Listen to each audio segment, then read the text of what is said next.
Okay, അടുത്തായിട്ടുള്ളത് അതിൽ തന്നെ സിംഗിൾ കോളം മാർക്ക് ടൂളാണ്. സിംഗിൾ റോ മാർക്ക് ടൂൾ എന്ന് വെച്ചാൽ ഹൊറിസോണ്ടലായിട്ട് സെലക്ട് ആകുന്നതും, അതേപോലെ സിംഗിൾ കോളം മാർക്ക് ടൂൾ എന്ന് വെച്ചാൽ ഒരു പിക്സൽ തന്നെ വെർട്ടിക്കലായിട്ട് സെലക്ട് ആവുന്നതാണ്. ബാക്കി ചെയ്യുന്ന രീതികളൊക്കെ ഒരേപോലെയാണ്.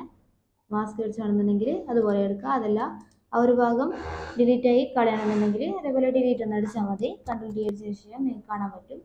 ഇനി ആ ഒരു ഭാഗത്ത് കളർ ഫില്ലാക്കണമെന്നുണ്ടെങ്കിൽ അതേപോലെ ചെയ്യാൻ പറ്റുന്നതാണ്. അതായത് അതിൽ ഡിഫറൻസ് എന്ന് പറയുന്നത് ഒറിജിനൽ വെർട്ടിക്കലാണ്, ബാക്കി പ്രോപ്പർട്ടീസ് ഒക്കെ സെയിം ആണുള്ളത്. ഇനി അടുത്തതായിട്ടുള്ളത് ലാസോ ടൂളാണ്. ലാസോ ടൂളായിട്ട് നമുക്കൊരു ഇമേജ് കൊണ്ടുവെക്കാം. ഓൾറെഡി വെച്ചിട്ടുണ്ട്, ആ ഒരു ഇമേജ് ഞാൻ ഓൺ ആക്കുന്നത്. ഇപ്പോൾ നമ്മൾ ചെയ്തുകൊണ്ടിരുന്ന ഇമേജ് ഹൈഡാക്കി വെക്കുന്നു. 3 ലാസോ ടൂൾസ് ആയിട്ടാണുള്ളത്. ലാസോ ടൂളും polygonal lasso tool, magnetic lasso tool എന്നിങ്ങനെ 3 ലാസോ ടൂൾസ് ആണുള്ളത്. അത് നമുക്ക് ആ ഒരു ലാസോ ടൂൾ നോക്കാം. ഫ്രീ ഹാൻഡ് ആയിട്ട് സെലക്ട് ചെയ്യുന്നതിനാണ് ലാസോ ടൂൾ എന്ന് പറയുന്നത്. ഫസ്റ്റുള്ള ലാസോ ടൂള് ഫ്രീ ഹാൻഡ് ആയിട്ട് സെലക്ട് ചെയ്യാൻ വേണ്ടി യൂസ് ചെയ്യുന്ന ടൂളാണ്. എടുത്തതിന് ശേഷം ജസ്റ്റ് ഒന്ന് സൂം ആക്കി വെക്കുക. അതിനുശേഷം ആ ഒരു ഒബ്ജക്റ്റ് മാത്രം ഒന്ന് ജസ്റ്റ് ഒന്ന് വരച്ചെടുക്കുക. ഇതുപോലെ ജസ്റ്റ് ഒന്ന് ഫ്രീ ഹാൻഡ് ആയിട്ട് വരച്ചെടുക്കുക. ഓക്കെ, ഇപ്പോൾ ആ ഒരു ഭാഗം മാത്രമായിട്ട് സെലക്ട് ചെയ്ത് കിട്ടിയിട്ടുണ്ട്. സെലക്ഷൻ ടൂൾസിൻ്റെ പ്രോപ്പർട്ടീസ് എല്ലാം ഒരേപോലെയാണ്. സെലക്ട് ചെയ്യുന്ന രീതിയിൽ മാത്രമാണ് വ്യത്യാസമുള്ളത്. അതേപോലെ തന്നെ നിങ്ങൾക്ക് ആഡ് ആക്കണമെന്നുണ്ടെങ്കിൽ ജസ്റ്റ് ഒന്ന് ആ ഒരു പ്രോപ്പർട്ടീസിലുള്ള രണ്ടാമത്തെ ഓപ്ഷൻ ആഡ് ഓപ്ഷൻ എടുത്ത് ജസ്റ്റ് ഒന്ന് ആഡ് ആക്കിയാൽ മതി. ഇത്ര ഭാഗം കൂടി ആഡ് ആക്കണമെന്നുണ്ടെങ്കിൽ ആഡായി. ഇനി അതെല്ലാം സബ്ട്രാക്ട് ചെയ്യണമെന്നുണ്ടെങ്കിൽ അതേപോലെ തന്നെ സബ്ട്രാക്റ്റും ചെയ്യാൻ പറ്റുന്നതായിരിക്കും.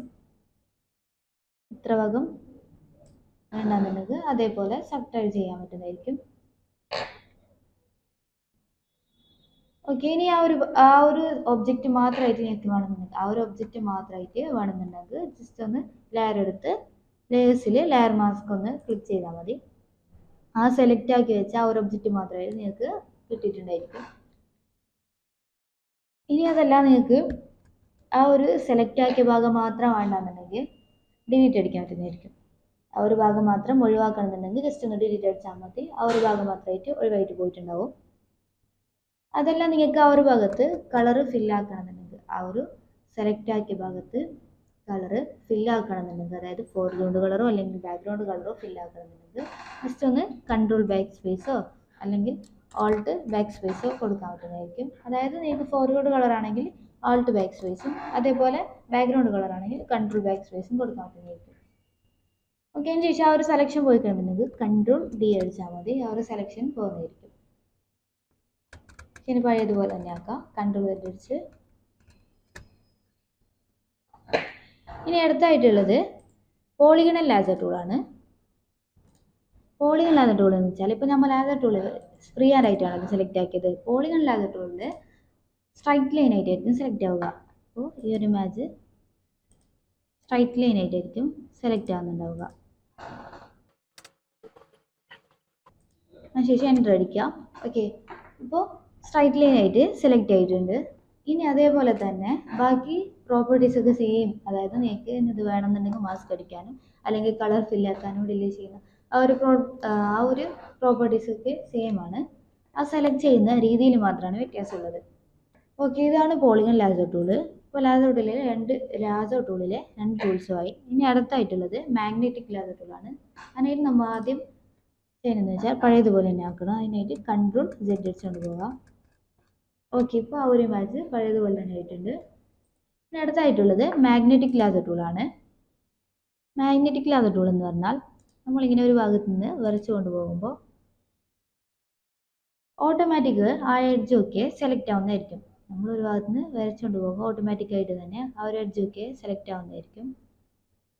അതായത് ഇതുപോലെ തന്നെ ഷാർപ്പായിട്ടുള്ള എഡ്ജ് ആയിരിക്കും സെലക്ട് ആവുക. ഷാർപ്പ് അല്ലാത്തത് സെലക്ട് ആവില്ല, ഡീസെലക്ട് ആവുന്നതായിരിക്കും.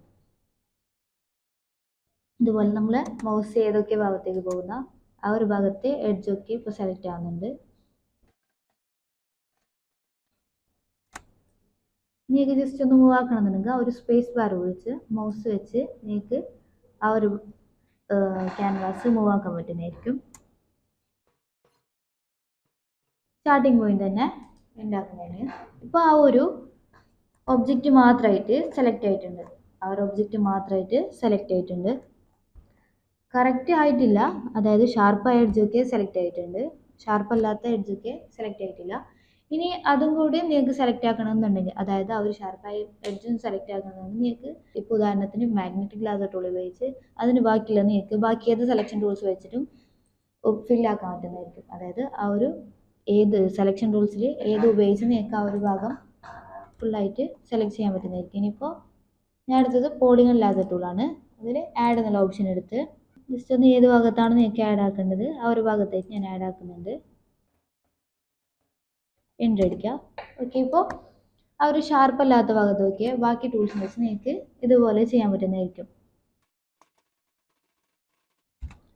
ഓക്കെ, ഇപ്പോൾ ആ ഒരു ഭാഗം കൂടി ആഡ് ആയിട്ടുണ്ട്.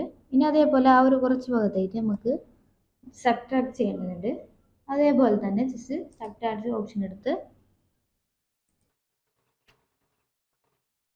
അത്ര ഭാഗം സബ്ട്രാക്ട് ചെയ്തിട്ടുണ്ട്. ഇനി ആ സെലക്ട് ആക്കിയ ഭാഗം മാത്രമാണെന്നുണ്ടെങ്കിൽ ജസ്റ്റ് ഒന്ന് ലെയർ മാസ്ക് അടിച്ചാൽ മതി. ലെയേഴ്സ് എടുത്ത് ലെയറിൽ മാസ്ക് അടിച്ചാൽ മതി. അപ്പോൾ നമ്മൾ ആ സെലക്ട് ആക്കിയ ഒബ്ജക്റ്റ് മാത്രമായിട്ട് സെലക്ട് ആയിട്ടുണ്ട്. ആ ഒരു ഒബ്ജക്റ്റ് മാത്രമായിട്ട് സെലക്ട് ആയിട്ട് കിട്ടിയിട്ടുണ്ട്.